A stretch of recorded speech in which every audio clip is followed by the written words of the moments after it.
Hello friends, मैं आशा करता हूँ कि आप लोग सब कोई बहुत अच्छे हैं। तो फ्रेंड्स, हम लोग का क्लास 12 केमिस्ट्री का जो सॉल्यूशन चैप्टर का सीरीज चल रहा है उसका आज नेक्स्ट सेशन में मैं आप सब लोग को स्वागत करता हूँ। तो चलिए बिना देरी किए हम लोग क्या करते हैं, चैप्टर को पढ़ना स्टार्ट करते हैं। तो देखिए, आज हम लोग जो टॉपिक पढ़ेंगे सॉल्यूशन चैप्टर में वो हम लोग पढ़ेंगे लिक्विड सॉल्यूशन। तो लिक्विड सॉल्यूशन सुनते ही आपका दिमाग का घोड़ा चलना चाहिए कि जो अपन का सॉल्यूशन होता है, जो मेरा सॉल्यूशन होता है वो क्या है, वो दो चीज से मिलकर बनता है। एक होता है सॉल्वेंट और दूसरा होता है मेरा सोल्यूट। ये पूरा सोल्यूट, ये पूरा बच्चा बच्चा जानता है। सॉल्वेंट और सोल्यूट मिलकर मेरा सॉल्यूशन बनता है। और सॉल्यूशन का स्टेट क्या होगा, इसका जो फिजिकल स्टेट है सॉल्यूशन का, मेरा जो फिजिकल स्टेट है ये क्या होगा कि मेरा सॉल्यूशन गैसेस बनेगा, गैसेस स्टेट में रहेगा, लिक्विड स्टेट में रहेगा या सॉलिड स्टेट में रहेगा। ये डिपेंड करेगा कि मेरा सॉल्वेंट का फिजिकल स्टेट क्या है। सॉल्वेंट का फिजिकल स्टेट अगर लिक्विड है तो मेरा सॉल्यूशन लिक्विड सॉल्यूशन बनेगा। सॉल्वेंट का फिजिकल स्टेट मेरा अगर सॉलिड है तो मेरा सॉल्यूशन जो है सॉलिड स्टेट में बनेगा। सॉल्वेंट का लिक्विड स्टेट अगर गैस है तो मेरा सॉल्यूशन जो है वो गैसियस सॉल्यूशन बनेगा। क्योंकि यहाँ पे लिक्विड सॉल्यूशन मेरे को बनाना है तो मेरा दिमाग का घोड़ा चलना चाहिए कि जो सॉल्वेंट है मेरा वो बाय डिफॉल्ट मेरा क्या होना चाहिए, बाय डिफॉल्ट मेरा क्या होना चाहिए, लिक्विड होना चाहिए। कोई दिक्कत नहीं, कोई परेशानी नहीं, आराम से।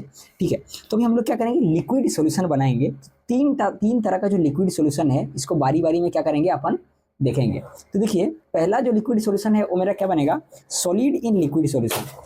सॉलिड इन लिक्विड सॉल्यूशन मेरा पहला बनेगा, पहला हम लोग देखेंगे, इसके ऊपर डिस्कस करेंगे।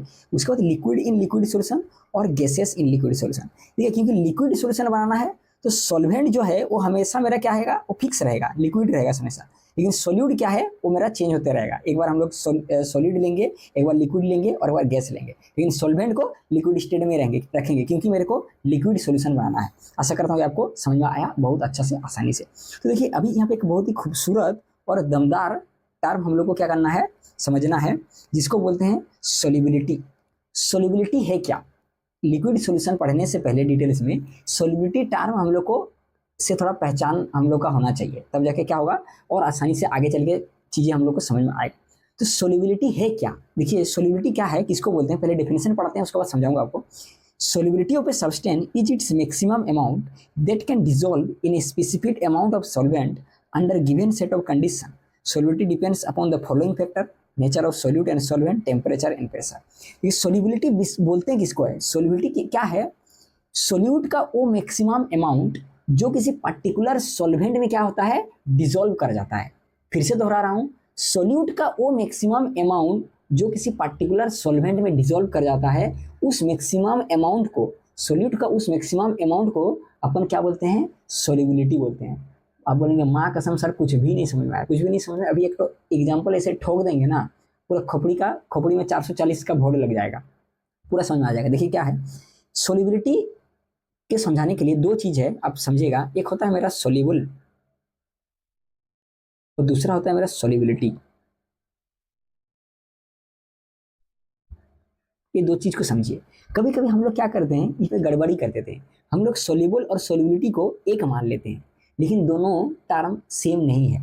सोल्यूबल अलग है और सोल्यूबिलिटी अलग है। कैसे अलग है आपको अभी समझता हूँ। देखिए, मान लीजिए मैं एक तो कंटेनर लिया, एक कंटेनर एक ले लिया मैं यहाँ, और यहाँ पे मैं डाल दिया, मान लीजिए 100 ग्राम में वाटर डाल दिया। 100 ग्राम में क्या डाल दिया, यहाँ पे वाटर डाल दिया। ठीक है, और यहाँ पे मैं अभी क्या करूँगा, शुगर जो है, चीनी मेरा, वो क्या करूँगा, ऐड करूँगा। ये मेरा क्या है, सोल्यूट है, बहुत बढ़िया। और ये मेरा सॉल्वेंट है, वाटर। सोल्यूट को सॉल्वेंट में मिलाते हैं तो क्या बनता है, मेरा सॉल्यूशन बनता है। अभी देखिए, किसको सोल्यूबल बोलेंगे, किसको सोल्यूबिलिटी बोलेंगे, एक ऐसा एग्जांपल देंगे पूरा सेट हो जाएगा, एकदम आपको समझ में आ जाएगा। इसलिए अभी क्या करना है, मेरे को इसको डालना है, और क्या है कि सोल्यूबिलिटी के लिए मेरे को सॉल्वेंट का अमाउंट फिक्स रखना है, अमाउंट सॉल्वेंट का गड़बड़ा नहीं होना चाहिए, और टेम्परेचर भी क्या करना चाहिए, under given set of condition temperature भी फिक्स होना चाहिए। ठीक है, पहले इसको समझिए कि सोल्यूबिलिटी और सोल्यूबिलिटी किसको बोलते हैं। अगर मान लीजिए 1 स्पून में क्या करता हूँ, शुगर को, चीनी को डालता हूँ इसमें, तो क्या हो जाएगा, ये आसानी से घुल जाएगा, आसानी से घुल जाएगा, कोई दिक्कत नहीं होगा।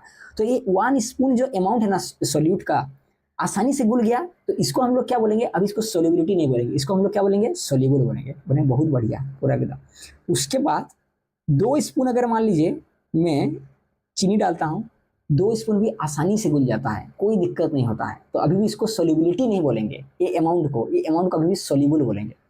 3 स्पून अपन डालते हैं पूरा जय महाकाल बोल के, 3 स्पून जैसे ही डालते हैं वो भी आसानी से घुल जाता है। तो 3 स्पून को भी अभी क्या बोलेंगे अपन, सोल्यूबल बोलेंगे, सोल्युबिलिटी नहीं बोलेंगे। लेकिन जैसे 4 स्पून डालते हैं ना तो डकार मानने लगता है सॉल्वेंट, मतलब क्या हो गया, अभी फुल हो गया, मतलब 4 स्पून भी क्या हो गया, घुल गया। चीनी जो है 4 स्पून चीनी भी पानी में घुल गया। उसके बाद 4 से जैसे ही थोड़ा अमाउंट हम लोग डालते हैं, मतलब 4.5 या 5 अमाउंट डालते हैं इसमें, तो क्या होता है, अब क्या होता है, ये चीनी घुलता नहीं है, नीचे बैठ जाता है। तो वो मैक्सिमम अमाउंट जिसके बियॉन्ड अगर हम लोग चीनी डालेंगे तो पानी में क्या होगा, वो घुलेगा नहीं। उस मैक्सिमम अमाउंट को लेके आते हैं और बोलते हैं कि देखो भाई, तुम्हारा नाम अभी सोल्यूबल नहीं है, तुम्हारा नाम अभी क्या है, सोल्यूबिलिटी है, तुम्हारा नाम अभी क्या है, सोल्यूबिलिटी है। इसको क्या बोलेंगे अभी, इसका नाम हम लोग देते हैं सोल्यूबिलिटी। तो आपको भी मैं आशा करता हूँ कि आपको समझ में आया। तो सोल्यूबिलिटी किसको बोलते हैं, वो मैक्सिमम अमाउंट मेरा मतलब सोल्यूट का वो मैक्सिमम अमाउंट जिसके बियॉन्ड और क्या हो सकता है मेरा मतलब और डिजोल्व नहीं हो सकता, उस मैक्सिमम अमाउंट को हम लोग क्या बोलेंगे, जो 4 स्पून अमाउंट है उस अमाउंट को हम लोग क्या बोलेंगे, सोल्युबिलिटी। और क्या होना चाहिए, सोल्युबिलिटी का डेफिनेशन निकालने के लिए हम लोग को क्या करना चाहिए, जो सॉल्वेंट है, सॉल्वेंट का जो मेरा अमाउंट है वो फिक्स होना चाहिए, और जो टेम्परेचर है वो भी फिक्स होना चाहिए। जैसे टेम्परेचर मान लीजिए मैं कांस्टेंट रख देता हूँ, मान लीजिए 20 डिग्री सेंटीग्रेड, या कुछ भी टेम्परेचर में क्या करता हूँ, फिक्स रखता हूँ 20 डिग्री सेंटीग्रेड, और 100 ग्राम वाटर लिया हूँ। और यहाँ पे अभी मैं क्या करूँगा, सोल्युबिलिटी चेक करूँगा। टेम्परेचर और सॉल्वेंट का अमाउंट फिक्स रखना जरूरी है, क्योंकि अगर सॉल्वेंट का अमाउंट बढ़ाएंगे तो सोल्युबिलिटी क्या हो जाएगा, बढ़ जाएगा। अगर टेम्परेचर का अमाउंट बढ़ाएंगे तो सोल्युबिलिटी का अमाउंट बढ़ जाएगा। तो सोल्युबिलिटी क्या हो जाएगा, वेरी हो सकता है। तो एक पर्टिकुलर फिक्स अमाउंट करके, मतलब टेम्परेचर का और सॉल्वेंट का, हम लोग सोल्युबिलिटी का क्या करते हैं, डेफिनेशन बनाते हैं। आशा करता हूं आपको सोल्युबिलिटी बहुत अच्छा से समझ में आ गया। चलिए, आपको समझ में आया। अभी देखिए, जो सोल्युबिलिटी है, किसी भी सोल्यूट का सॉल्वेंट में जो सोल्युबिलिटी है वो डिपेंड करता है किसके ऊपर, वो डिपेंड करता है 3 चीज के ऊपर, nature of solute and solvent, solute और सॉल्वेंट का नेचर क्या है, टेम्परेचर क्या है और प्रेशर क्या है। बारी बारी से एक को सबका चिथड़ा उड़ाएंगे, टेंशन लेने की जरूरत नहीं है। चलिए अभी आगे बढ़ते हैं। देखिए, अभी 2 चीज हम लोग को समझना बहुत ज्यादा जरूरी है। एक होता है सेचुरेटेड सॉल्यूशन और दूसरा होता है unsaturated solution. Saturated and unsaturated solution किसको बोलते हैं, देखिए यहाँ पे क्या बता रही है, ए solution in which maximum amount of solute is dissolve in a solvent at a particular temperature is called saturated solution. समझ में नहीं है ना, एग्जाम्पल से समझ में आएगा, कोई टेंशन करने की जरूरत नहीं। सेचुरेटेड सॉल्यूशन किसको बोलेंगे, अब देखिए एग्जाम्पल क्या बोला है कि at 20 degree centigrade maximum 31 gram of potassium nitrate can dissolve in 100 gram of water. क्या कर रहे हैं, पोटेशियम नाइट्रेट एक सोल्यूट है, पोटेशियम नाइट्रेट मेरा सोल्यूट है, अच्छा से समझिएगा। सेचुरेटेड सॉल्यूशन किसको बोलते हैं, पोटेशियम नाइट्रेट मेरा सोल्यूट है, और जो मैं वाटर लिया हूं, वाटर मेरा क्या है, सॉल्वेंट है, और वाटर का अमाउंट फिक्स होना चाहिए, मेरा कितना होना चाहिए, 100 ग्राम, और टेम्परेचर मेरा 20 डिग्री सेंटीग्रेड होना चाहिए। तो देखिए, हम लोग एक्सपेरिमेंट करके देखें ये लैब में कि अगर 100 ग्राम वाटर लेते हैं ना और टेम्परेचर 20 डिग्री सेंटीग्रेड रखते हैं, तो उस सॉल्वेंट में पोटेशियम नाइट्रेट का मैक्सिमम 31 ग्राम ही डिसॉल्व हो सकता है, मैक्सिमम 31 ग्राम ही डिसॉल्व हो सकता है। 31 ग्राम से ज्यादा डिसॉल्व नहीं होगा। 30 ग्राम आसानी से डिसॉल्व हो जाएगा, 31 ग्राम मैक्सिमम डिसॉल्व होगा पोटेशियम नाइट्रेट अगर हम ले देते हैं।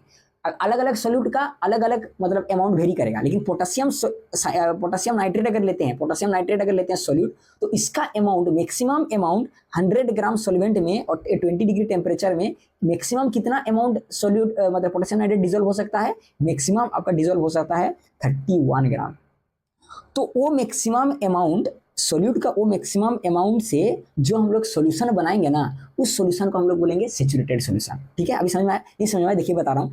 जैसे मान लीजिए कि 31 ग्राम 30 ग्राम, मान लीजिए 28 ग्राम में डाला 100 ग्राम ये में मतलब सॉल्वेंट में, और 20 डिग्री सेंटीग्रेड है, तो सोल्यूशन बन गया, क्योंकि सोल्यूट को सॉल्वेंट में मिलाना, तो सोल्यूशन बन गया, 28 ग्राम बनाए। लेकिन क्या है, अभी उस सोल्यूशन जो बनाए उसको हम लोग सेचुरेटेड सोल्यूशन नहीं बोलेंगे। 30 ग्राम डालें, 30 ग्राम से भी सोल्यूशन बन जाएगा, क्योंकि सोल्यूट को सॉल्वेंट में मिलाएंगे तो सोल्यूशन बन जाएगा, सोल्यूशन बन गया। लेकिन 30 ग्राम मिलाए ना, उससे जो सोल्यूशन बना उसको भी हम लोग क्या बोलेंगे, सेचुरेटेड सोल्यूशन नहीं बोलेंगे, क्योंकि पोटेशियम नाइट्रेट का मैक्सिमम अमाउंट नहीं है। लेकिन जब 31 ग्राम पोटेशियम नाइट्रेट सोल्यूट हम लोग डाल के जो सोल्यूशन बनाएंगे मैक्सिमम अमाउंट, तो उससे बनने वाला जो सोल्यूशन बनेगा उस सोल्यूशन का नाम हम लोग क्या देंगे, उस सोल्यूशन का नाम हम लोग देंगे सेचुरेटेड सोल्यूशन। समझ में आया? आशा करता हूँ आपका खोपड़ी में सेट हो गया। और अनसेचुरेटेड सोल्यूशन किसको बोलते हैं? जैसे मान लीजिए एग्जांपल देखिए, ये 20 degree centigrade 20 gram potassium nitrate is dissolve in 100 gram of water. 20 degree centigrade में हम लोग जानते हैं 100 ग्राम वाटर में मैक्सिमम कितना कैपेसिटी है पोटेशियम नाइट्रेट का, 31 ग्राम। लेकिन अपन डाल रहे हैं कितना, 20 ग्राम। 20 ग्राम डाल रहे हैं, 20 ग्राम भी डाल रहे हैं तो भी सोल्यूशन बन रहा है, लेकिन ये मैक्सिमम अमाउंट नहीं है। मतलब और 11 ग्राम डालने का मतलब डिजोल्व करने का इसका एबिलिटी है, लेकिन हम लोग क्या कर रहे हैं, कितना ग्राम डाल रहे हैं, 20 ग्राम डाल रहे हैं। तो इससे जो सोल्यूशन बनेगा, क्योंकि मैक्सिमम अमाउंट मिला के हम लोग सोल्यूशन नहीं बना रहे हैं, minimum lesser amount, maximum amount से लेस अमाउंट डाल रहे हैं सोल्यूट का, तो उससे जो सोल्यूशन बनेगा उस सोल्यूशन को हम लोग क्या बोलेंगे, अनसेचुरेटेड सोल्यूशन। आशा करता हूँ सेचुरेटेड सोल्यूशन और अनसेचुरेटेड सोल्यूशन आपका खोपड़ी में अच्छा से सेट हो गया। चलिए आगे बढ़ते हैं। आगे देखिए, आगे हम लोग देखेंगे solubility of solids in liquids. ठीक है, अभी हम लोग देखिए 3 तरह का हम लोग सॉल्यूशन लेंगे। हम लोग देखे थे पहला solid in liquid, liquid in liquid and gas in liquid. तो पहला हम लोग जो लिक्विड सॉल्यूशन बनाए हैं वो हम लोग ले रहे हैं सॉलिड इन लिक्विड, और सॉलिड इन लिक्विड का हम लोग क्या देखेंगे, सोल्युबिलिटी देखेंगे। तो देखिए क्या बता रहा है यहाँ पे, इसका डेफिनेशन क्या है, the solubility of a solid in liquid is express as the amount of solute that can dissolve in 100 gram of solvent at a given temperature. Solubility किसको बोलते हैं, सोल्यूट का वो मैक्सिमम अमाउंट जो किसी पर्टिकुलर सॉल्वेंट में और given temperature में क्या करता है, डिसॉल्व करता है। क्योंकि यहाँ पे क्या कर रहे हैं हम लोग, सॉलिड का जनरल डेफिनेशन बना रहे हैं, इसलिए क्या किया हम लोग, कुछ मतलब 31 ग्राम जैसे पोटेशियम नाइट्रेट का ले रहे थे, ऐसे कुछ ग्राम नहीं लिए। एक जनरल डेफिनेशन बनाने के लिए हम लोग क्या किया कर दिए कि सॉलिड का वो मैक्सिमम अमाउंट जो किसी पर्टिकुलर सॉल्वेंट में पर्टिकुलर टेम्परेचर में डिसॉल्व करता है, तो उसको हम लोग क्या बोलते हैं, solubility of solids in liquid. Solubility of solids in liquids, इसका मतलब क्या है कि सॉलिड का वो मैक्सिमम अमाउंट, सॉलिड का वो मैक्सिमम अमाउंट, सॉलिड का वो मैक्सिमम अमाउंट जो किसी पर्टिकुलर सॉल्वेंट में डिसॉल्व करता है, उसको क्या बोलते हैं, solubility of solids in liquids. आशा करता हूं आपको समझ में आया, बहुत अच्छा समझ में आया। अभी 2 टर्म अपन को जानना बहुत ही ज्यादा जरूरी है, एक होता है डिसोल्यूशन और दूसरा होता है मेरा क्रिस्टलाइजेशन। डिसोल्यूशन और क्रिस्टलाइजेशन किसको बोलते हैं, देखिए क्या है, when a solid solute is added to the solvent it dissolve and its concentration increases in solution. This process is known as dissolution. Dissolution किसको बोलते हैं, जब सॉल्यूट को सॉल्वेंट में मिलाते हैं, सॉलिड को सॉल्वेंट में मिलाते हैं, और जब क्या होता है, मेरा जो सॉल्यूट है वो डिसॉल्व हो जाता है। जब सॉल्यूट को सॉल्वेंट में मिलाते हैं और जब वो सॉल्यूट डिसॉल्व हो जाता है, डिसॉल्व मतलब घुल जाता है, उस प्रोसेस को हम लोग क्या बोलते हैं, डिसोल्यूशन। मतलब जिस प्रोसेस के दौरान सॉल्यूट मेरा सॉल्वेंट में घुल जाता है, उस प्रोसेस को हम लोग क्या बोलते हैं, डिसोल्यूशन। और डिसोल्यूशन के कारण क्या होता है, क्योंकि सॉल्वेंट के अंदर सॉल्यूशन में सॉल्यूट घुल रहा है, सॉल्यूट घुल रहा है, मतलब क्या हो रहा है कि सॉल्यूशन में सॉल्यूट का अमाउंट जो है, सॉल्यूट का अमाउंट क्या हो रहा है, सॉल्यूट का अमाउंट सॉल्यूशन में क्या हो रहा है, इंक्रीज कर रहा है। और सॉल्यूट का अमाउंट इंक्रीज कर रहा है मतलब ये क्या आ रहा है, इसका कंसंट्रेशन जो है मेरा क्या हो रहा है, कंसंट्रेशन जो हो रहा है वो इंक्रीज हो रहा है। क्योंकि कंसंट्रेशन क्या है, वो बताता है कि amount of solute, concentration basically है क्या, अमाउंट ऑफ सॉल्यूट। जितना ज्यादा सॉल्यूट का अमाउंट ज्यादा, उसका उस सॉल्यूशन का कंसंट्रेशन उतना ज्यादा। सॉल्यूट का अमाउंट जितना कम, उस सॉल्यूशन का कंसंट्रेशन उतना कम। क्योंकि डिसॉल्व हो रहा है मतलब क्या हो रहा है, सॉल्यूट डिसॉल्व हो रहा है मतलब सॉल्यूशन में सॉल्यूट का अमाउंट बढ़ रहा है, तो उसका कंसंट्रेशन भी उस सॉल्यूशन का बढ़ेगा। आशा करता हूं डिसोल्यूशन समझ में आया। डिसोल्यूशन क्या है, जब सॉल्यूट को हम लोग सॉल्वेंट में मिलाते हैं, जिस प्रोसेस के दौरान क्या करता है कि किसी सॉल्यूट सॉल्वेंट में डिसॉल्व कर जाता है, घुल जाता है, उस प्रोसेस को हम लोग क्या बोलते हैं, डिसोल्यूशन बोलते हैं। और क्रिस्टलाइजेशन बिल्कुल उसका अलग है। क्रिस्टलाइजेशन क्या बोलता है, it reverse of dissolution where dissolve solute particles get separated from the solution. This process is known as solution. Dissolution क्या बोलते हैं, जब क्या होता है मतलब क्रिस्टलाइजेशन किसको बोलते हैं, जब मान लीजिए सॉल्यूशन से क्या होता है, सॉल्यूशन से बाहर निकल जाता है, सॉल्यूशन से सोल्यूट पार्टिकल जो है वो क्या हो जाता है, सेपरेट हो जाता है। सॉल्यूशन से सोल्यूट पार्टिकल जब सेपरेट हो जाता है, सॉल्यूशन से मतलब क्या होता है, डिसॉल्व हो गया, मतलब सोल्यूट पार्टिकल क्या हो गया, डिसॉल्व हो गया सॉल्यूशन में। अभी सॉल्यूशन से जब सोल्यूट पार्टिकल सेपरेट हो जाता है उस प्रोसेस को हम लोग क्या बोलते हैं, क्रिस्टलाइजेशन। फिर से रिपीट करता हूं, जब सॉल्यूशन से सोल्यूट पार्टिकल सेपरेट हो जाता है उस प्रोसेस को हम लोग क्या बोलते हैं, क्रिस्टलाइजेशन। बोलेंगे सर कैसे, सॉल्यूशन से मेरा सोल्यूट पार्टिकल कैसे सेपरेट होता है, कैसे कैसे मुमकिन है, एक बार सॉल्यूशन बन गया तो सोल्यूट पार्टिकल कैसे सेपरेट होगा। देखिए मैं आपको बता रहा हूं, इसके लिए आपको क्या करना पड़ेगा, इसके लिए आपको याद करना पड़ेगा सेचुरेटेड सॉल्यूशन। सेचुरेटेड सॉल्यूशन मेरे भाई, सेचुरेटेड सॉल्यूशन हम लोग किसको बोलते हैं, हम लोग देखे थे सेचुरेटेड सॉल्यूशन में हम लोग एग्जांपल देखे थे किसका, पोटेशियम नाइट्रेट का। पोटेशियम नाइट्रेट का हम लोग देखे थे कि पोटेशियम नाइट्रेट का सेचुरेटेड सॉल्यूशन में कितना मैक्सिमम अमाउंट डिसॉल्व हो सकता है, 31 ग्राम। अभी मैं आपको बता रहा हूँ कि क्रिस्टलाइजेशन क्यों हो रहा है, क्यों सोल्यूट सेपरेट हो रहा है। और उसके बाद हम लोग देखे थे कि जो मेरा वाटर है, वाटर मेरे को कितना लेना है सेचुरेटेड सॉल्यूशन बनाने के लिए, 100 ग्राम। और यहाँ पे जय महाकाल बोल के हम लोग को क्या करना है, टेम्परेचर जो है वो मेरा 20 डिग्री सेंटीग्रेड होना चाहिए। तो अभी देखिए क्रिस्टलाइजेशन कब स्टार्ट होगा। अभी क्या करूंगा, मैं पोटेशियम नाइट्रेट को वाटर में डालूंगा और टेम्परेचर मेरा 20 डिग्री सेंटीग्रेड रहेगा। मान लीजिए मैं 25 ग्राम क्या करता हूँ, जो आपका पोटेशियम नाइट्रेट है वो वाटर में डालता हूँ। सबसे पहले मान लीजिए इसको मैं अमाउंट लेता हूँ, मान लीजिए 25 ग्राम डाला, 25 ग्राम डाला। तो 25 ग्राम डालने के बाद क्या हो गया, ये आसानी से घुल गया। तो अभी क्या हो गया, क्रिस्टलाइजेशन, कोई भी क्रिस्टलाइजेशन जो है मेरा, जो भी है मतलब क्रिस्टलाइजेशन है जो है वो मेरा अभी भी शो नहीं करेगा। 28 ग्राम डालूंगा पोटेशियम नाइट्रेट का, क्रिस्टलाइजेशन क्या होगा, शो नहीं करेगा। 30 ग्राम डालूंगा तब भी क्या होगा, कोई क्रिस्टलाइजेशन आपको दिखने को नहीं मिलेगा, मतलब सॉल्यूट पार्टिकल सेपरेट नहीं होगा सॉल्वेंट में। 31 ग्राम डालूंगा भाई मेरा, तब भी कोई क्रिस्टलाइजेशन मेरे को दिखने को नहीं मिलेगा। लेकिन जब जिस क्षण 31 ग्राम से 1 ग्राम में बढ़ा दिया ना, 31 ग्राम से 1 ग्राम बढ़ा दिया, मान लीजिए 32 ग्राम में बढ़ा दिया, तब मेरा जो क्रिस्टलाइजेशन है मेरा भाई वो क्या करेगा, वो शो करना स्टार्ट कर देगा। जैसे 32 ग्राम डालूंगा, मतलब होता क्या है कि जैसे 32 ग्राम डाला ना 31 ग्राम तो ये डिजोल्व कर लेगा आसानी से। 31 ग्राम जैसे 31 ग्राम आसानी से डिजोल्व कर लिया। 1 ग्राम जैसे ही बढ़ाया ना, वो 1 ग्राम क्या होगा, वाटर में डिजोल्व हो जाएगा। लेकिन पहले से जो 1 ग्राम डिजोल्व है वो क्या हो जाएगा, बाहर निकल जाएगा सॉल्यूशन से। समझ आया, फिर से रिपीट कर रहा हूँ, 31 ग्राम जैसे ही डाला आसानी से डिजोल्व हो जाएगा। लेकिन 31 ग्राम से 1 ग्राम जैसे ही इंक्रीज किया, 1 ग्राम जैसे ही इंक्रीज किया, ये 1 ग्राम बोलेंगे डिजोल्व होगा, डिजोल्व बिल्कुल होगा। लेकिन पहले से जो डिजोल्व है, पहले से जो 1 ग्राम डिजोल्व है वो क्या हो जाएगा, वो बाहर निकल जाएगा। मतलब 1 ग्राम डिजोल्व आप एक्स्ट्रा कराए ना, तो पहले पुराना जो डिजोल्व सोल्यूट पार्टिकल है 1 ग्राम, वो तुरंत निकल जाएगा।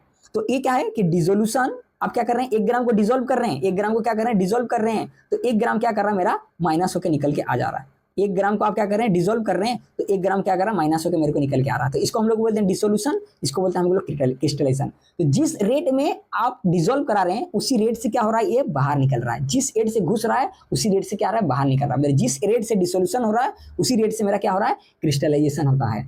जिस रेट से डिसोल्यूशन हो रहा है उसी रेट से क्रिस्टलाइजेशन हो रहा है। तो इसी क्या होता है कि ये डिसोल्यूशन और क्रिस्टलाइजेशन के बीच एक क्या होता है, एक डायनामिक मेरा इक्विलिब्रियम सेट हो जाता है। मतलब जिस रेट से डिसोल्यूशन हो रहा है उसी रेट से इक्विलिब्रियम मेरा मतलब क्रिस्टलाइजेशन हो रहा है। और ये डायनामिक इक्विलिब्रियम कब सेट होता है, जब मेरा सॉल्यूशन सेचुरेटेड सॉल्यूशन में पहुंच जाता है। अगर सेचुरेटेड सॉल्यूशन नहीं है तो कोई इक्विलिब्रियम आपको देखने को नहीं मिलेगा मेरे बड़े भाई। तो सेचुरेटेड सॉल्यूशन जब पहुंच जाएगा, जब अटेंड कर लेगा, तभी क्या होता है, इक्विलिब्रियम के लिए, डायनेमिक इक्विलिब्रियम के लिए क्या होता है, मेरा जो सॉल्यूशन है डायनेमिक इक्विलिब्रियम के लिए क्या होता है, मेरा एक्टिवेट हो जाता है। जब सेचुरेटेड सॉल्यूशन पहुंच जाता है तब डायनेमिक इक्विलिब्रियम के लिए मेरा क्या होता है, जो सॉल्यूशन है वो एक्टिवेट हो जाता है। उसके बाद सेचुरेटेड सॉल्यूशन से जब भी थोड़ा अमाउंट बढ़ाएंगे तो क्या हो जाएगा, डिसोल्यूशन और क्रिस्टलाइजेशन देखने को मिलेगा, बैकवर्ड एंड फॉरवर्ड रिएक्शन मेरे को देखने को मिलेगा। आसानी समझ में आ रहा है। तो इसको क्या बोलेंगे, इसको हम लोग क्या बोल सकते हैं, देखिए यहाँ पे क्या बोलते हैं, इसको बोलते हैं डिसॉल्व सोल्यूट, इसको नाम देते हैं हम लोग डिसॉल्व सोल्यूट, और इसको देते हैं हम लोग अनडिसॉल्व सोल्यूट।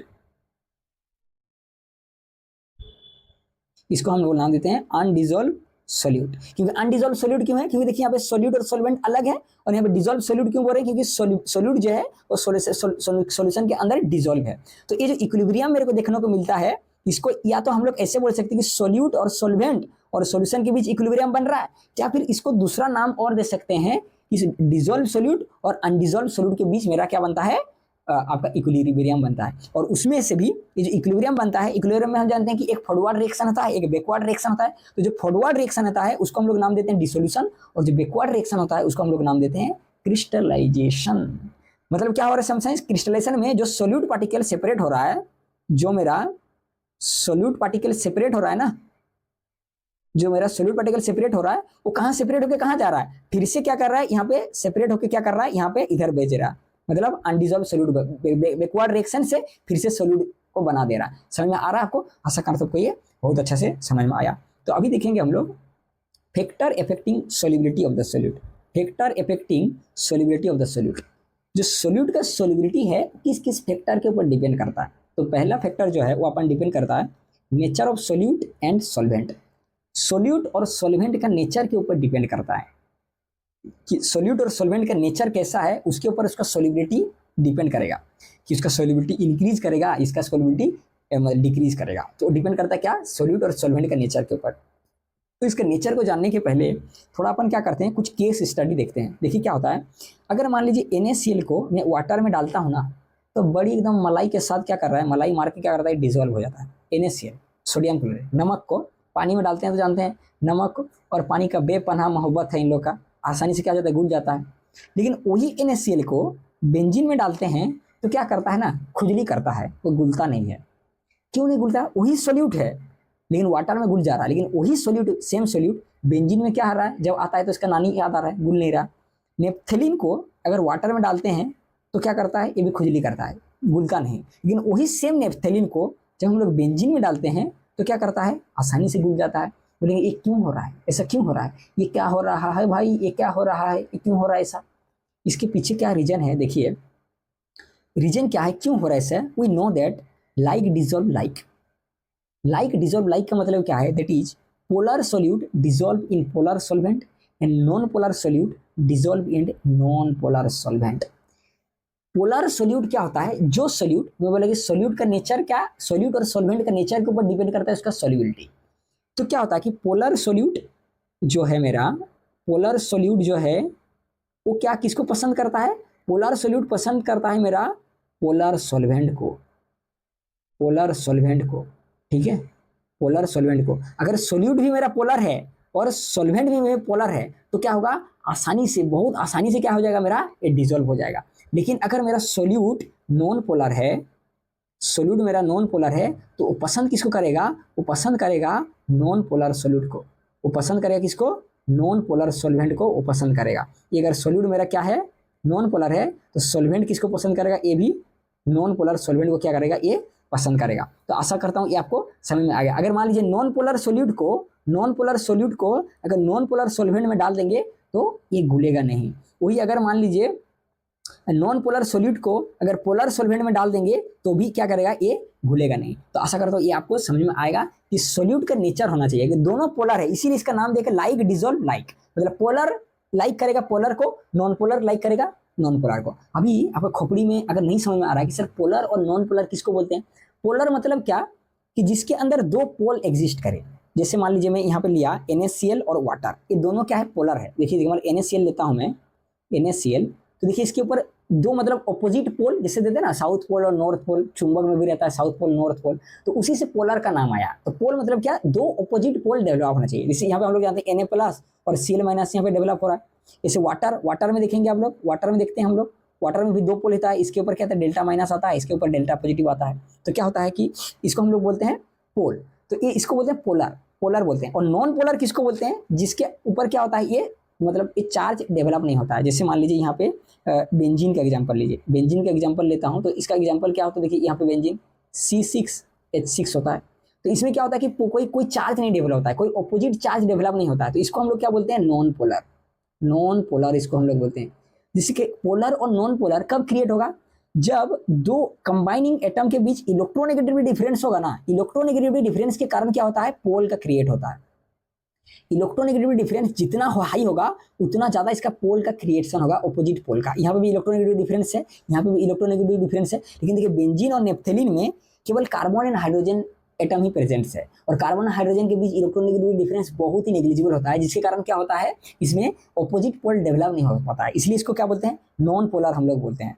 तो इसीलिए आपको ये समझ में आया कि NaCl वाटर में क्यों आसानी से घुल जाता था, क्योंकि NaCl भी पोलर है और मेरा सॉल्वेंट भी जो है पोलर है, तो इसीलिए आसानी से क्या हो जाता था, सोल्यूबल हो जाता था। नेप्थेलिन भी मेरा नॉन पोलर है और बेंजीन भी मेरा नॉन पोलर है, इसलिए क्या हो रहा है, दोनों आसानी से क्या हो जा रहा था, घुल जा रहा था। तो आशा करता हूं आपको समझ में आया कि सोल्यूट का जो सोल्यूबिलिटी वो डिपेंड करेगा किसके ऊपर, nature of solute and solvent. मतलब अगर पोलर सोल्यूट है, पोलर सॉल्वेंट है तो आसानी से डिजोल्व हो जाएगा, अगर नॉन पोलर सोल्यूट है, नॉन पोलर सॉल्वेंट है तो आसानी से डिजोल्व हो जाएगा। और किसके ऊपर डिपेंड करेगा, नेचर ऑफ फोर्स के ऊपर डिपेंड करेगा। किसके ऊपर डिपेंड करेगा, nature of force. Nature of force मतलब पोलैरिटी के ऊपर तो डिपेंड करेगा, पोलर का अटैक करेगा, नॉन पोलर का अटैक करेगा, और नेचर ऑफ फोर्स के ऊपर भी डिपेंड करेगा। नेचर ऑफ फोर्स का मतलब क्या, कि स्ट्रॉन्ग फोर्स का solute strong force of attraction वाला सॉल्वेंट में क्या करेगा, डिसॉल्व होगा। और क्या होगा, वीक फोर्स ऑफ अट्रैक्शन वाला solute weak force of attraction वाला सॉल्वेंट में क्या करेगा, डिसॉल्व करेगा। देखिए NaCl में हम लोग जानते हैं कि आयनिक बॉन्ड बनता है, आयनिक बॉन्ड बनता है, यहाँ पे आयनिक बॉन्ड बनता है, और आयनिक बॉन्ड में क्या बनता है, मेरा इलेक्ट्रोस्टैटिक फोर्स ऑफ अट्रैक्शन लगता है। यहाँ पे मेरा क्या फोर्स लगता है, electrostatic force of attraction, electrostatic force लगता है। इलेक्ट्रोस्टैटिक फोर्स बहुत हाई है, ये हाई फोर्स है। और यहाँ पे मेरा क्या फोर्स लगता है, वाटर में डाइपोल फोर्स ऑफ अट्रैक्शन लगता है मेरा, डाइपोल फोर्स ऑफ अट्रैक्शन लगता है, डाइपोल फोर्स ऑफ अट्रैक्शन मेरा लगता है, डाइपोल फोर्स ऑफ अट्रैक्शन लगता है। तो ये भी स्ट्रॉन्ग फोर्स है, देखिए ये भी स्ट्रॉन्ग फोर्स है, और ये भी मेरा क्या है, स्ट्रॉन्ग फोर्स है, ये भी स्ट्रॉन्ग फोर्स है, ये भी स्ट्रॉन्ग फोर्स है। तो स्ट्रॉन्ग फोर्स क्या करेगा, स्ट्रॉन्ग फोर्स को मतलब स्ट्रॉन्ग को पसंद करेगा। अमीर का दोस्ती अमीरी से होता है, गरीब का दोस्ती गरीबी से होता है, तो स्ट्रॉन्ग फोर्स क्या करेगा, स्ट्रॉन्ग फोर्स को पसंद करेगा। इसीलिए क्या करता है ये, मतलब इसमें सोल्यूबल हो जाता है। और इसमें मतलब सोल्यूबल होने के बाद जो सोल्यूट और सॉल्वेंट के बीच जो फोर्स ऑफ अट्रैक्शन लगता है, इसको बोलते हैं ion dipole force of attraction. इससे क्या करता है, NaCl को अगर मान लीजिए मैं वाटर में घुला दिया तो क्या करेगा, इसमें देखिए आयन क्या है, आयन है मेरा Na प्लस, और डाइपोल क्या है मेरा, डाइपोल क्या है, देखिए O माइनस में ये डाइपोल है। तो क्या करेगा, इसके बीच क्या करेगा, एक बॉन्ड बनेगा, जैसे Na प्लस और मेरा ऑक्सीजन के बीच क्या करता है, एक फोर्स लगता है, और इसी प्रकार इसका मेरा क्या है, Cl माइनस और हाइड्रोजन के बीच एक क्या करता है, बॉन्ड लगता है। जैसे यहाँ पे मेरा माइनस है, यहाँ पे मेरा प्लस है, तो इसके बीच एक क्या करता है, फोर्स लगता है। इसको बोलते हैं हम लोग, क्या बोलते हैं इसको, ion dipole force of attraction. Ion और डाइपोल के बीच जो क्या करता है, फोर्स लग रहा है, उसको हम लोग बोलते हैं ion dipole force of attraction. और क्या है कि नेप्थेलिन और बेंजीन में वीक फोर्स ऑफ अट्रैक्शन लगता है, जिसको क्या बोलते हैं हम लोग, van der Waals force of attraction. देखिए ion dipole force of attraction मतलब इलेक्ट्रोस्टैटिक फोर्स, जैसे यहाँ पे देखिए हम लोग बताए ना कि इलेक्ट्रोस्टैटिक फोर्स और डाइपोल फोर्स ऑफ अट्रैक्शन ये कहाँ पे मतलब एग्जिस्ट होता है, कहाँ पे प्रेजेंट होता है, जहाँ पे क्या होता है कि इलेक्ट्रोनेगेटिविटी डिफरेंस बहुत हाई होता है। ठीक है, जो मतलब क्या होता है, जो पोलर है, जो मॉलिक्यूल पोलर है, वहाँ पे ये सब फोर्स मेरे को देखने को मिलता है, मतलब इलेक्ट्रोस्टैटिक फोर्स, डाइपोल फोर्स। लेकिन क्या है, नॉन पोलर मॉलिक्यूल वो भी क्या करता है, वो भी बॉन्ड बनाता है। बॉन्ड क्या है, फोर्स ऑफ अट्रैक्शन है। बॉन्ड क्या है, फोर्स ऑफ अट्रैक्शन है, हम लोग पढ़ चुके हैं केमिकल बॉन्डिंग में। तो नॉन पोलर मॉलिक्यूल जो है वो भी तो ये करता है, बॉन्ड बनाता है। तो बोलेंगे सर नॉन पोलर मॉलिक्यूल, उसमें तो पोल क्रिएट ही नहीं होता है, तो फोर्स कैसे लगेगा इसमें, अगर पोल ही नहीं है, ऑपोजिट पोल नहीं है। हम लोग जानते हैं कि पॉजिटिव नेगेटिव को अट्रैक्ट करता है, जिसके कारण फोर्स लगता है। लेकिन आप यहाँ पे देख रहे हैं जो नॉन पोलर मॉलिक्यूल है, जैसे नेप्थेलिन और बेंजीन, इसमें तो पोल ही क्रिएट नहीं हो रहा है, मतलब ऑपोजिट पोल क्रिएट ही नहीं हो रहा है, तो कैसे सर फोर्स लगेगा, कौन सा फोर्स अट्रैक्शन काम करेगा। तो आप क्या ध्यान रखना है कि नॉन पोलर मॉलिक्यूल में जिसमें पोल का क्रिएट नहीं होता है, मतलब इलेक्ट्रोनेगेटिव डिफरेंस जीरो है, उसमें एक स्पेशल फोर्स काम करता है, जिसको हम लोग क्या बोलते हैं, van der Waals force of attraction.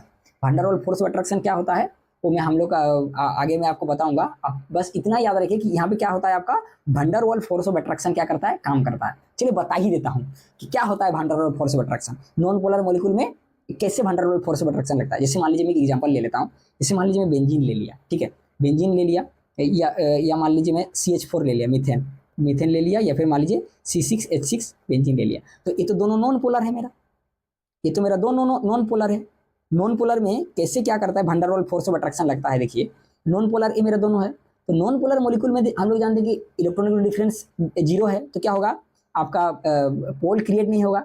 तो फिर इसमें क्या होता है, देखिए इसको समझने के लिए आप समझिए। जैसे हम लोग जानते हैं कि हम लोग का, जैसे मान लीजिए मैं ये मीथेन मॉलिक्यूल ले लिया, तो हम लोग जानते हैं कि अगर मान लीजिए किसी एटम में उसका बीच में मेरा क्या रहता है, न्यूक्लियस रहता है, और उसका चारों ओर क्या रहता है, चारों ओर क्या रहता है मेरा, चारों ओर मेरा ऑर्बिट रहता है और उस ऑर्बिट में क्या करता है, इलेक्ट्रॉन घूमते रहता है। उस ऑर्बिट में क्या करता है, इलेक्ट्रॉन घूमते रहता है और इलेक्ट्रॉन बहुत स्पीड में घूमते रहता है। इलेक्ट्रॉन बहुत स्पीड में घूमते रहता है और हम लोग जानते हैं कि इलेक्ट्रॉन क्या करता है, एक एक इलेक्ट्रॉन करके तो घूमता नहीं है, एक एक इलेक्ट्रॉन करके घूमता नहीं। इलेक्ट्रॉन क्या रहता है, क्लाउड का फॉर्म में घूमता है, क्लाउड का फॉर्म में करता है, घूमता है, झुंड के फॉर्म में घूमता है और बहुत स्पीड में घूमता है। तो कभी कभी क्या होता है, घूमते घूमते एक ऐसे मतलब डिसबैलेंस होता है जिसके कारण क्या होता है ना कि ये जो एक इलोंगेशन हो जाता है। मतलब क्या होता है कि ऐसे एक इलोंगेशन आ जाता है। मतलब क्या हो जाता है कि ये न्यूक्लियस जो बीच में रहता है ये एकदम साइड में आ जाता है और जो मेरा झुंड है इलेक्ट्रॉन का ये क्या होता है, इधर साइड में आ जाता है। मतलब इलेक्ट्रॉन में डिफरेंस नहीं हो रहा है, लेकिन क्या हो रहा है, स्पीड मूवमेंट के कारण नॉन पोलर मतलब मॉलिक्यूल्स में स्पीड मूवमेंट के कारण इलेक्ट्रॉन्स का कभी कभी क्या होता है, ऐसे फिसल जाता है इलेक्ट्रॉन क्लाउड कि एक बार क्या होता है, इलेक्ट्रॉन क्लाउड इतना साइड में आ जाता है और न्यूक्लियस एकदम ये में चला जाता है, एक साइड में चला जाता है, जिसके कारण ऐसे प्रतीत होता है, मतलब ऐसे दिखने को मिलता है कि इसमें थोड़ा पोल क्रिएट हो गया मेरा, इसमें थोड़ा क्या हो गया, मेरा पोल क्रिएट हो गया, पोल क्रिएट हो गया। तो इससे क्या होता है कि इससे लगता है कि मेरा क्या है, यहाँ पे मेरा पोल क्रिएट हो गया, मतलब इस डिसबैलेंस के कारण। तो यहाँ पे जो पोल क्रिएट हुआ ना, इसी के कारण क्या होता है, ये वैन डर वाल फोर्स ऑफ अट्रैक्शन काम करता है। तो ये जो होता है ये क्या करता है, ये क्या करता है, इससे डिसबैलेंस हो गया। तो ये जब क्या करता है, किसी न्यूट्रल मॉलिक्यूल इसके पास में जाता है, मान लीजिए किसी न्यूट्रल मॉलिक्यूल इसके पास में जाता है, न्यूट्रल मान लीजिए CH4 के पास जाता है, ये क्या करता है, क्योंकि इसमें क्या हो गया, इंड्यूस हो गया, मतलब पोल इंड्यूस हो गया। तो ये जब किसी न्यूट्रल मॉलिक्यूल के पास जाता है ना, तो उसको भी अपना जैसा बना देता है, तो उसको भी अपना जैसा बनाता है, मतलब यहाँ पे भी क्या कर देता है, पोल क्रिएट कर देता है, यहाँ पे भी पोल क्या क्रिएट कर देता है। और इसके बीच जो फोर्स लगता है इसको हम लोग बोलते हैं डाइपोल फोर्स, डाइपोल फोर्स। आपको समझ में आया? मतलब ये जो इंड्यूस एक जो बर्बाद होता है, एक जो बर्बाद होता है उसके बाद अगर मान लीजिए किसी सीधा नॉन पोलर मॉलिक्यूल पे कांटेक्ट में आता है ना, क्योंकि खुद बर्बाद हो गया तो उसका जैसा दूसरा को भी बनाने खोजता है। तो जैसे ये इसका जैसा बना लेता है तो क्या करता है, ऑपोजिट फोर्स को खींच के एक फोर्स बना लेता है। वैसे करके क्या करता है, नॉन पोलर जो मॉलिक्यूल अपना बॉन्ड बनाता है, क्योंकि खुद बर्बाद हो जाता है, उसके बाद खोजता है कि कौन सीधा है, उसके पास जाता है, उसको भी बर्बाद कर देता है, क्या करता है, उसके बीच क्या करता है, बॉन्ड बना लेता है। उसको बोलते हैं डाइपोल फोर्स ऑफ अट्रैक्शन। आशा करता हूं आपको ये समझ में आया। चलिए आगे बढ़ते हैं। अभी देखेंगे हम लोग टेम्परेचर का इफेक्ट। देखिए कि सोल्युबिलिटी का टेम्परेचर के ऊपर क्या इफेक्ट पड़ता है, मतलब बहुत ही डीप कॉन्सेप्ट है, आपको ये समझना जरूरी है कि मेरा सोल्युबिलिटी के ऊपर टेम्परेचर का क्या इफेक्ट पड़ेगा। देखिए आशा करता हूँ यहाँ पे क्या हो रहा है कि saturated solution represent the equilibrium between undissolved, यहाँ पे इनडिजॉल्व मत करिएगा, अन लिखेगा, undissolved solute and dissolve solute. ये इक्विलिब्रियम हम लोग जानते हैं, पढ़ चुके हैं, इक्विलिब्रियम हम लोग होता है। तो देखिए एक होता है कि enthalpy of dissolution, enthalpy of dissolution, enthalpy बोलते किसको है, हम लोग क्या कहें 11th में बहुत आसानी से पढ़े हैं कि एंथैल्पी किसको बोलते हैं जी, एंथैल्पी, सॉरी हम लोग क्या किए हैं 11th में पढ़े हैं कि एंथैल्पी किसको बोलते हैं, एंथैल्पी किसको बोलते हैं, यहाँ पे देखिए एंथैल्पी किसको बोलते हैं, हम लोग 11th में पढ़े हैं कि मान लीजिए ये मेरा सिस्टम है, ठीक है, और ये मेरा क्या है, ये मेरा सराउंडिंग्स है,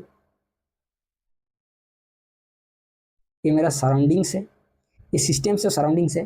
तो सिस्टम और सराउंडिंग के बीच जो हीट का एक्सचेंज होता है,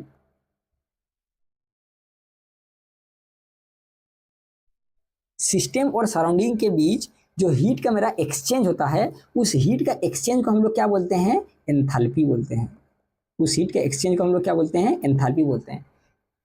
सिस्टम और सराउंडिंग के बीच जो हीट का मेरा क्या होता है, एक्सचेंज होता है, उस हीट का एक्सचेंज को हम लोग क्या बोलते हैं, एंथैल्पी बोलते हैं। समझ में आया? सिस्टम और सराउंडिंग के बीच हीट का जो ट्रांसफर है उसको हम लोग क्या बोलते हैं, एंथैल्पी बोलते हैं। ये 11th में हम लोग पढ़ चुके हैं। तो डिसोल्यूशन किसको बोलते हैं हम लोग, डिसोल्यूशन हम लोग जानते हैं कि हम लोग क्या किए हैं, यहाँ पे शुगर ले लिए, शुगर जो है मेरा वो सोल्यूट है, ठीक है, और मेरा वाटर जो है वो मेरा क्या है, सॉल्वेंट है। तो डिसोल्यूशन किसको बोलते हैं, जब क्या करता है, शुगर सोल्यूट में डिसॉल्व कर जाता है। ये क्या हो रहा है, हाँ एक मिनट, जब क्या होता है, शुगर मेरा सोल्यूट में डिसॉल्व कर जाता है, उस प्रोसेस को हम लोग डिसोल्यूशन बोलते हैं। तो उस डिसॉल्व के कारण ना क्या हो सकता है, डिसॉल्व के कारण हीट या तो रिलीज हो सकता है, मेरा हीट या तो क्या हो सकता है, रिलीज कर सकता है, या फिर हीट जो है वो मेरा एब्जॉर्ब भी कर सकता है। मतलब डिसोल्यूशन जो प्रोसेस है वो क्या कर सकता है, जो हीट क्या है, हीट को रिलीज भी कर सकता है और मेरा क्या कर सकता है, हीट को एब्जॉर्ब भी कर सकता है। एब्जॉर्ब भी मतलब एब्जॉर्ब भी मेरा कर सकता है, हीट को एब्जॉर्ब भी कर सकता है, हीट को रिलीज भी कर सकता है, हीट को मेरा एब्जॉर्ब भी कर सकता है, जो डिसोल्यूशन प्रोसेस है। आशा करता हूँ आपको ये समझ में आया। तो देखिए अगर हीट को क्या करेगा, रिलीज करेगा, तो डिसोल्यूशन प्रोसेस को हम लोग क्या बोलेंगे, एंडोथर्मिक बोलेंगे, एंडोथर्मिक बोलेंगे। हीट को रिलीज करेगा, और अगर हीट को एब्जॉर्ब करेगा तो डिसोल्यूशन प्रोसेस को हम लोग क्या बोलेंगे, सॉरी, हीट को अगर रिलीज करेगा तो उसको हम लोग क्या बोलेंगे, एक्सोथर्मिक, इसको हम लोग बोलेंगे एक्सोथर्मिक। अगर हीट को एब्जॉर्ब करेगा तो उसको हम लोग क्या बोलेंगे, एंडोथर्मिक, इसको हम लोग बोलेंगे एंडोथर्मिक। आशा करता हूँ ये आपको समझ में आया। तो जो डिसोल्यूशन है, अभी इसमें मत जाइए, अभी टेम्परेचर का इफेक्ट सब भूल जाइए, बस मैं जो समझा रहा हूँ समझिए। जो डिसोल्यूशन है वो दोनों हो सकता है, या तो एंडोथर्मिक हो सकता है या एक्सोथर्मिक हो सकता है। मतलब सॉल्यूट को मिलाने से या तो हीट एब्जॉर्ब भी हो सकता है या हीट रिलीज भी कर सकता है। वो डिपेंड करता है कि सॉल्यूट का नेचर कैसा है। जैसे मान लीजिए एनहाइड्रस कॉपर सल्फेट को हम लोग मिलाते हैं ना वाटर में, तो क्या हो जाता है, बीकार क्या हो जाता है, एकदम गर्म हो जाता है। मतलब क्या करता है, हीट रिलीज कर रहा है। वो सॉल्यूट के नेचर के ऊपर डिपेंड करता है कि डिसोल्यूशन किसके ऊपर, डिसोल्यूशन क्या हो सकता है, या तो एंडोथर्मिक हो सकता है या फिर एक्सोथर्मिक हो सकता है। डिपेंड करता है सॉल्यूट का नेचर कैसा है। आपको समझ में आया। तो अभी देखिए, अभी हम लोग देखेंगे कि टेम्परेचर का इफेक्ट कैसे कैसे होता है, बारी बारी से देखेंगे। एक बार हम लोग एंडोथर्मिक सॉल्यूशन में देखेंगे टेम्परेचर का इफेक्ट, और एक बार हम लोग एक्सोथर्मिक इफेक्ट सॉल्यूशन में हम लोग देखेंगे टेम्परेचर का इफेक्ट। आशा करता हूँ आपको ये समझ में आया। चलिए अभी इसको थोड़ा मैं मिटा लेता हूँ, क्योंकि यहाँ पे थोड़ा हम लोग क्या करेंगे, समझेंगे चीज़ को, इस चीज़ को हम लोग समझेंगे। थोड़ा सा टाइम दीजिएगा, इसको थोड़ा मिटा लेते हैं हम लोग, और उसको आसानी से बारी बारी समझेंगे। तो देखिए, पहला जो केस में लिया, पहला केस में लेता हूँ आपका, पहला केस में लेता हूँ कि जो मेरा सॉल्यूशन बन रहा है, मतलब डिसोल्यूशन जो है वो अगर एंडोथर्मिक है। एंडोथर्मिक के लिए हम लोग जानते हैं कि डेल्टा एच क्या होता है, पॉजिटिव होता है। एंडोथर्मिक के 11 में पढ़ चुके हैं हम लोग। एंडोथर्मिक के लिए डेल्टा एच मेरा पॉजिटिव होता है, और एक्सोथर्मिक के लिए डेल्टा एच मेरा नेगेटिव होता है। तो अभी फर्स्ट केस लेंगे, ये वाला केस, और इसमें देखेंगे टेम्परेचर का इफेक्ट क्या हो रहा है। कि अगर मान लीजिए मेरा जो सॉल्यूशन है वो क्या है, एंडोथर्मिक है। अगर मेरा सॉल्यूशन क्या है, एंडोथर्मिक है, अगर मान लीजिए डिसोल्यूशन एंडोथर्मिक है, मतलब क्या कर रहे हैं, सॉल्यूट को अगर सॉल्वेंट में मिला रहे हैं तो हीट को अगर एब्जॉर्ब कर रहा है, तब क्या होगा, अगर टेम्परेचर हम लोग बढ़ाते हैं ना तो उसका सोल्यूबिलिटी बढ़ता है। समझ में आया, समझ में नहीं आया, आसानी से समझाता हूँ। जैसे मान लीजिए, अगर मान लीजिए मेरा सॉल्यूशन जो है, मान लीजिए अगर एंडोथर्मिक रिएक्शन, इतना समझिए, बस इतना समझिए, फॉर एंडोथर्मिक सॉल्यूशन, इतना समझिए, फॉर एंडोथर्मिक सॉल्यूशन, और इसको बोलते हैं रिएक्शन। फॉर एंडोथर्मिक सॉल्यूशन और एंडोथर्मिक रिएक्शन में अगर हम लोग क्या करेंगे, टेम्परेचर को इंक्रीज करेंगे, टेम्परेचर को अगर इंक्रीज करेंगे, इतना समझिए जो लिखते जा रहा हूं, तो मेरा सॉल्युबिलिटी क्या होगा, मेरा जो सॉल्युबिलिटी है वो क्या होगा, वो इंक्रीज करेगा। एंडोथर्मिक सॉल्यूशन में, एंडोथर्मिक रिएक्शन में अगर टेम्परेचर हम लोग इंक्रीज करते हैं तो मेरा सॉल्युबिलिटी इंक्रीज करता है। क्यों इंक्रीज करता है, इसका पीछे का रीजन समझिए, बहुत इंपॉर्टेंट है। देखिए एक प्रिंसिपल होता है बाय ली चैटरल प्रिंसिपल। देखिए क्या बताया, the process of dissolution for the substance is endothermic, therefore the substance absorb heat on formic reaction. Endothermic में हम लोग जानते क्या करता है, हीट रिलीज करता है। देखिए क्यों एंडोथर्मिक रिएक्शन में टेम्परेचर इंक्रीज करने से सॉल्युबिलिटी इंक्रीज करता है, इसके पीछे के रीजन जानिए। इसके पीछे के रीजन जानने के लिए आपको पहले ली चैटरल्स बाबा का चूरन चाटना पड़ेगा। तो ली चैटरल्स बाबा का चूरन क्या था, देखिए क्या बता रहे, by Le Chatelier's principle equilibrium of an endothermic reaction is shifted in forward direction on increasing its temperature, so the solubility of the substance increases। देखिए ली चैटरल्स प्रिंसिपल क्या बोलता है, इसको समझिए। मेरा हम लोग क्या कहें, ये आपका पढ़ चुके हैं, आपका इसमें 11 में पढ़ चुके हैं। तो ली चैटरल्स प्रिंसिपल है मेरा, ली चैटरल्स प्रिंसिपल है, वो क्या बताता है, ली चैटरल्स प्रिंसिपल क्या बताता है, आसानी से ली चैटरल्स प्रिंसिपल क्या बोलता है। देखिए ली चैटरल्स प्रिंसिपल क्या बोलता है कि अगर मान लीजिए इक्विलिब्रियम एग्जिस्ट है, मेरा रिएक्टेंट और प्रोडक्ट के बीच मेरा इक्विलिब्रियम एग्जिस्ट है, तो क्या इक्विलिब्रियम कब तक मतलब एग्जिस्ट रहेगा, अगर मान लीजिए इसका प्रेशर, टेम्परेचर और कॉन्सेंट्रेशन अगर फिक्स्ड है तो इक्विलिब्रियम कभी भी डिस्टर्ब नहीं होगा। इक्विलिब्रियम रिएक्टेंट और प्रोडक्ट के बीच मेंटेन रहेगा। देखिए अभी यहाँ पे रिएक्टेंट को ना मैं सोल्यूट एंड सॉल्वेंट बोलूंगा, रिएक्टेंट को सोल्यूट एंड सॉल्वेंट बोलूंगा, और सॉल्यूशन को मैं प्रोडक्ट बोलूंगा, ऐसे करके समझेंगे, ठीक है। तो रिएक्टेंट बोला मतलब आप समझ में आ जाना चाहिए कि सोल्यूट एंड सॉल्वेंट बोल रहे हैं, और प्रोडक्ट मतलब आपको समझ में आ जाना चाहिए कि सॉल्यूशन बोल रहे हैं। तो ली चैटरल्स प्रिंसिपल क्या बोलता है, रिएक्टेंट एंड प्रोडक्ट के बीच इक्विलिब्रियम एकदम बिल्कुल 6 पैक्स के साथ एकदम स्टेबल रहेगा। कब तक स्टेबल रहेगा? जब प्रेशर, टेम्परेचर एंड कंसंट्रेशन एकदम फिक्स रहेगा, ऑलमोस्ट कांस्टेंट रहेगा, उसमें कुछ छेड़खानी अगर नहीं कर रहे हैं तो इक्विलिब्रियम मेरा सेट रहेगा। लेकिन लीच-लीडर्स प्रिंसिपल क्या बोलता है कि अगर प्रेशर, टेम्परेचर और कंसंट्रेशन तीनों में से किसी एक का छेड़खानी किए, किसी एक का भी छेड़खानी किए, तो इक्विलिब्रियम उस डायरेक्शन में भागेगा जिस डायरेक्शन में भागने से जिसका छेड़खानी किए हैं उसको क्या कर सके? न्यूट्रल कर सके। जैसे मान लीजिए मैं टेम्परेचर को बढ़ा दिया, इक्विलिब्रियम है, टेम्परेचर भी कांस्टेंट है तो इक्विलिब्रियम में कुछ डिस्टर्ब नहीं। अगर टेम्परेचर को मैं बढ़ा दिया तो लीच-लीडर्स प्रिंसिपल क्या बोलता है कि टेम्परेचर को बढ़ा दिया ना आप, तो इक्विलिब्रियम फॉरवर्ड डायरेक्शन में भागेगा या बैकवर्ड डायरेक्शन में भागेगा, वो डिपेंड करता है कि किस डायरेक्शन से भागने से जितना अमाउंट टेम्परेचर आप बढ़ाएं उतना अमाउंट टेम्परेचर को वो अंडू कर पाए, उतना अमाउंट टेम्परेचर को वो क्या करे? मतलब न्यूट्रल कर पाए। मतलब जितना अमाउंट का टेम्परेचर बढ़ाएं उसको क्या करे? वो मतलब घटा सके, तो उस डायरेक्शन में वो भागेगा। आशा करता हूं आपको समझ में आया। लीच-लीडर्स प्रिंसिपल इसको बोलते हैं। तो अभी क्या होता है, देखिए जो एंडोथर्मिक रिएक्शन होता है, एंडोथर्मिक रिएक्शन में क्या होता है? एंडोथर्मिक रिएक्शन में इसको समझिए, एंडोथर्मिक रिएक्शन में क्या होता है मेरा? एंडोथर्मिक रिएक्शन में क्या होता है? एंडोथर्मिक रिएक्शन में क्या होता है कि जो मेरा रिएक्टेंट है, मेरा रिएक्टेंट है वो क्या करता है? हीट को एब्जॉर्ब करता है ना, हीट को ऑब्जर्व करता है, वो मेरा क्या बनाता है? प्रोडक्ट बनाता है। हीट को एब्जॉर्ब करता है मतलब और प्रोडक्ट बनाता है, मतलब क्या है कि सिस्टम क्या कर रहा है? मतलब इसमें ये रिएक्शन बनने के लिए क्या कर रहा है कि सिस्टम क्या कर रहा है? सराउंडिंग से हीट ले रहा है, सराउंडिंग से हीट ले रहा है, मतलब एब्जॉर्ब कर रहा है और क्या मेरा मेरा प्रोडक्ट बन रहा है। तो देखिए मान लीजिए ये मैं लेता हूँ, क्या मान लेता हूँ, मान लीजिए इसको लेता हूँ कि सोल्यूट और मेरा यहाँ पे सॉल्वेंट है, सोल्यूट और सॉल्वेंट है, और मेरा इक्विलिब्रियम एग्जिस्ट कर रहा है किसके बीच? सॉल्यूशन के बीच। ठीक है, तो अगर मान लीजिए ये एंडोथर्मिक रिएक्शन है तो क्या करेगा? हीट एब्जॉर्ब करेगा, हीट एब्जॉर्ब करेगा। इसको ऐसे समझिए कि जितना ज्यादा हीट एब्जॉर्ब करेगा, मतलब क्या कर रहा है कि इसका डिसोल्यूशन होने के लिए, मतलब सोल्यूट का सॉल्वेंट में घुलने के लिए इसको हीट का जरूरत पड़ रहा है, मतलब हीट को एब्जॉर्ब कर रहा है। और जितना ज्यादा हीट को एब्जॉर्ब करेगा हीट कम होगा, मतलब हीट एब्जॉर्ब कर रहा है मतलब हीट कम हो रहा है ना, तो सोल्यूट का सॉल्वेंट में डिजोल्व करने के लिए हीट का जरूरत पड़ेगा। तो जितना ज्यादा हीट एब्जॉर्ब करेगा उतना ज्यादा क्या हो जाएगा? वो डिजोल्व होगा, और जितना ज्यादा डिजोल्व होगा, डिजोल्व हो रहा मतलब क्या हो रहा है? जितना ज्यादा डिजोल्व हो रहा है उतना ज्यादा फॉरवर्ड रिएक्शन होगा, उतना ज्यादा क्या होगा? फॉरवर्ड रिएक्शन हो रहा है। डिजोल्व जितना ज्यादा हो रहा है मतलब सोल्यूशन उतना बन रहा है, उतना ज्यादा क्या होगा? रिएक्शन मेरा फॉरवर्ड में जाएगा।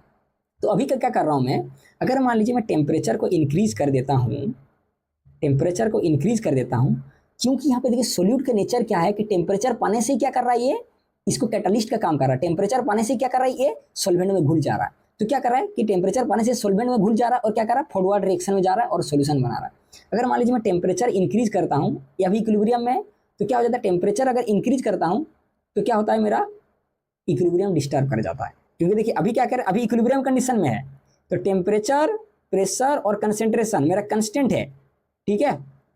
लेकिन अगर मैं टेम्परेचर बढ़ा दिया तो क्या हो गया? मेरा इक्विलिब्रियम डिस्टर्ब हो गया। और लीच-लीडर्स प्रिंसिपल क्या बोला कि इक्विलिब्रियम उस डायरेक्शन में जाएगा जिस डायरेक्शन में टेम्परेचर को वो घटा सके। तो एंडोथर्मिक रिएक्शन में बताइए कि जो टेम्परेचर बढ़ाया वो किस डायरेक्शन में जाएगा कि टेम्परेचर को घटा सके। हम लोग अभी पढ़ें कि अगर ये फॉरवर्ड डायरेक्शन में जाएगा तो हीट को एब्जॉर्ब करेगा, और हीट को एब्जॉर्ब कर रहा मतलब क्या करेगा? टेम्परेचर को घटा देगा।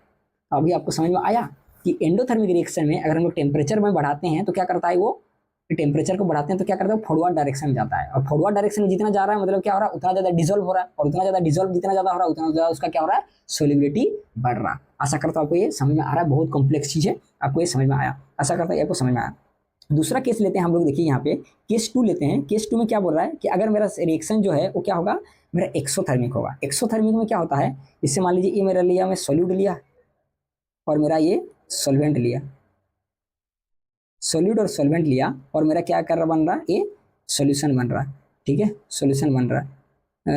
ये मेरा सॉल्यूशन बन रहा है। और एक्सोथर्मिक रिएक्शन में हम लोग जानते हैं कि हीट को क्या करता है? ये रिलीज करता है, मतलब सिस्टम सराउंडिंग से हीट रिलीज कर रहा है। मतलब सोल्यूट का नेचर ऐसा है कि सोल्यूट जैसे सॉल्वेंट में कूदेगा ना, वो हीट को क्या करेगा? बाहर निकाल देगा।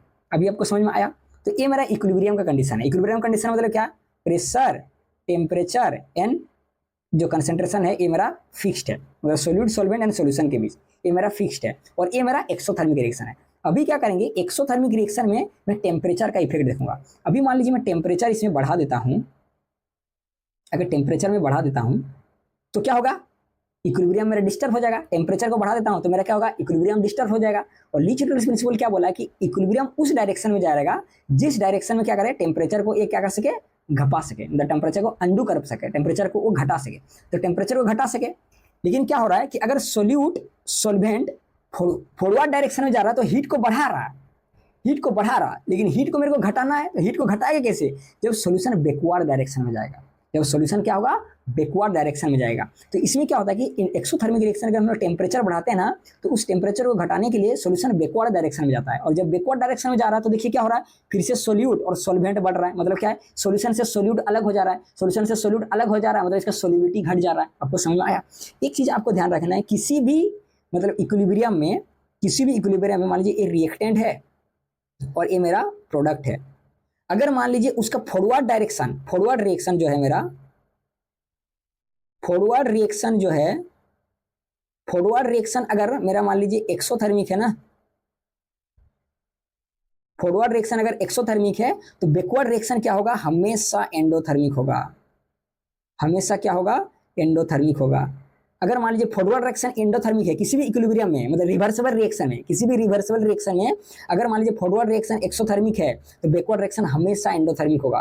किसी भी रिवर्सिबल रिएक्शन में अगर मान लीजिए फॉरवर्ड रिएक्शन मेरा एंडोथर्मिक है तो बैकवर्ड रिएक्शन मेरा एक्सोथर्मिक होगा। तो देखिए ये भाई यहाँ पे एक्सोथर्मिक रिएक्शन है, फॉरवर्ड रिएक्शन मेरा एक्सोथर्मिक है, तो बैकवर्ड रिएक्शन मेरा क्या होगा, एंडोथर्मिक होगा। तो बैकवर्ड रिएक्शन में जाएगा और एंडोथर्मिक में हम लोग जो हीट एब्जॉर्ब करता है, इसलिए टेम्परेचर इंक्रीज करते हैं तो क्या करता है, हीट को एब्जॉर्ब कर लेता है। इसलिए क्या होता है आपका मतलब एक्सोथर्मिक रिएक्शन में टेम्परेचर बढ़ाते हैं तो क्या हो जाता है, मेरा आपका जो सॉल्युबिलिटी है वो घट जाता है। आशा करता हूँ ये आपको समझ में आया।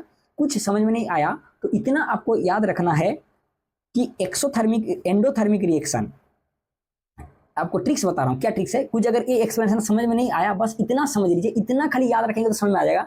एंडोथर्मिक रिएक्शन, एंडोथर्मिक रिएक्शन में टेम्परेचर का क्या इफेक्ट है, इसको समझने के लिए ट्रिक्स समझ लीजिए। एंडोथर्मिक रिएक्शन मतलब delta H positive, delta H positive, positive मतलब क्या, ऐड होना, बढ़ना, पॉजिटिव चीज किसका रिप्रेजेंट करता है, बढ़ना। एंडोथर्मिक मतलब डेल्टा एच पॉजिटिव, पॉजिटिव मतलब बढ़ना, इसका मतलब क्या, सॉल्युबिलिटी बढ़ेगा अगर टेम्परेचर बढ़ेगा, सब बढ़ा बढ़ा।